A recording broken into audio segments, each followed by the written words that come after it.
வணக்கம். இன்னைக்கு நாம ஒரு புது பிளாக் செயின் ப்ராஜெக்டோட ரொம்பவே ஆச்சரியமான ஒரு பிச்சை பத்தி தான் பார்க்க போறோம்.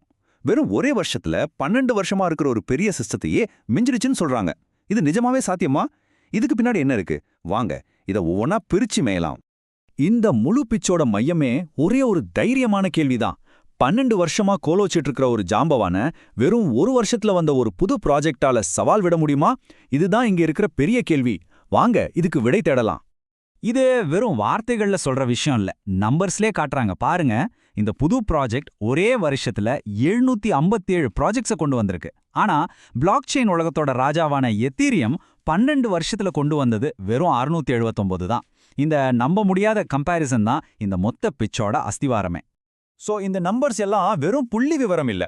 இந்த பிட்ச் படி இது ஒரு மிகப்பெரிய வாய்ப்போட ஆரம்பம். அப்படி என்ன வாய்ப்பு இது? இந்த வளர்ச்சி ஏன் ஒரு புரட்சியா பார்க்கப்படுதுன்னு இன்னும் கொஞ்சம் டீப்பா பார்க்கலாம்.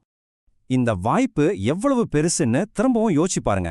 ஒரு 10 வருஷத்துக்கு மேல கட்டின ஒரு சாம்ராஜ்யத்தை ஒரே வருஷத்துல தாண்டி போறதுங்கிறது ஒரு அசாதாரணமான விஷயம். இப்படி ஒரு வாதத்தை முன்வைக்க எவ்வளவு பெரிய தன்னம்பிக்கை வேணும்னு யோசிங்க. அதுதான் இங்க முக்கியம். சரி, இவ்ளோ பெரிய வளர்ச்சிக்கு பின்னாடி என்ன நோக்கம் இருக்கும்?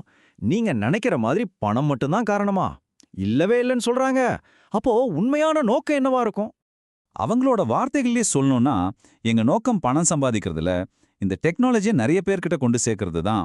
இதுல இருந்து என்ன தெரியுது? அவங்க ஒரு பெரிய கம்யூனிட்டி உருவாக்குறதுல தான் ரொம்ப கவனமா இருக்காங்க. சரி, கம்யூனிட்டி உருவாக்குறது ஓகே.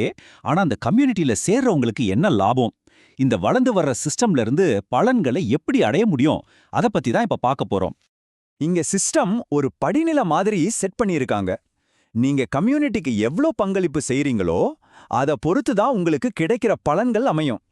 அதாவது நீங்க எவ்ளோ ஆக்டிவா இருக்கீங்களோ அவ்ளோ சீக்கிரம் உங்களுக்கு பலன் கிடைக்கும். இந்த படிநிலையில லெஜெண்ட்ஸ் அப்படின்னு ஒரு டாப் லெவல் இருக்கு. அவங்களுக்கு தான் முதல் பிரியாரிட்டி. அவங்களுக்கு அப்புறம் தான் மற்ற டீம்ஸுக்கு வாய்ப்பு கிடைக்கும். சோ உங்க ரேங்க் எவ்ளோ மேல இருக்கோ அவ்ளோ சீக்கிரம் உங்களுக்கு நல்லது நடக்கும். அப்போ இந்த டாப் ரேங்க்குக்கு போறதுக்கு என்ன செய்யணும்? பதில் ரொம்பவே சிம்பிள். நீங்க செய்ய வேண்டிய ஒரே ஒரு முக்கியமான விஷயம், மினிமம் 20 பேரை இந்த கம்யூனிட்டியில சேர்க்கணும். இதுதான் இந்த பலன்களை திறக்கிற சாவி அப்படின்னு சொல்றாங்க. ஓகே, இப்போ இதோட டெக்னிக்கல் சைடுக்கு வருவோம். இந்த ப்ராஜெக்ட் இப்போ எந்த ஸ்டேஜ்ல இருக்கு, அடுத்து என்ன நடக்க போகுதுன்னு சிம்பிளா பாத்திரலாம். பொதுவா எந்த ஒரு பிளாக் செயின் ப்ராஜெக்ட்டுக்கும் 2 ஸ்டேஜ் இருக்கும். ஒன்னு டெஸ்ட் நெட், இன்னொன்னு மெயின் நெட். டெஸ்ட் நெட்டை ஒரு வீடு கட்டுறதுக்கு முன்னாடி போடுற மாடல்னு வச்சுக்கோங்க. எல்லாத்தையும் செக் பண்ணி பார்க்குற இடம். மெயின் நெட்டுங்கிறது வீடு முழுசா கட்டி முடிச்சு நாம உள்ள போய் வாடுற மாதிரி. இந்த ப்ராஜெக்ட் இப்போ அந்த டெஸ்டிங் ஃபேஸ்ல, அதாவது டெஸ்ட் நெட்ல இருக்கு. அப்போ எப்போ இது மெயின் நெட்டுக்கு வரும்? அதாவது எப்போ இது முழுசா செயல்பட ஆரம்பிக்கும்? அதுக்கு ஒரு டார்கெட் வச்சிருக்காங்க. 21 நோட்ஸ், அதாவது கம்ப்யூட்டர் முனைகளை செட் பண்ணதுக்கு அப்புறம் இந்த ப்ராஜெக்ட் டெஸ்ட் நெட்ல இருந்து மெயின் நெட்டுக்கு மாறிடும். அப்போதான் அதோட உண்மையான ஆட்டமே ஆரம்பிக்கும். இப்போ நாம இந்த முழு பிச்சோட ரொம்ப ரொம்ப முக்கியமான இதயமான ஒரு பகுதிக்கு வந்திருக்கோம். இது டெக்னாலஜி பத்தி இல்ல, இது முழுக்க முழுக்க நம்ம மைண்ட் செட் பத்தினது. இந்த ஒரு வரியை கேட்டா போதும் எல்லாம் புரிஞ்சிடும். நீங்க சேர்ந்தாலும் சரி, சேரலைனாலும் சரி, எனக்கு எந்த பிரச்சனையும் இல்ல. நான் ஏற்கனவே 50-100 வாங்கி வச்சிட்டேன்.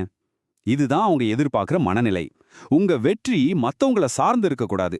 அது உங்க மேல உங்களுக்கு இருக்கிற நம்பிக்கையை மட்டும்தான் சார்ந்து இருக்கணும். சோ சிம்பிளா சொல்லணும்னா, இந்த ப்ராஜெக்ட்ல ஜெயிக்க 2 விஷயம் தான் தேவை.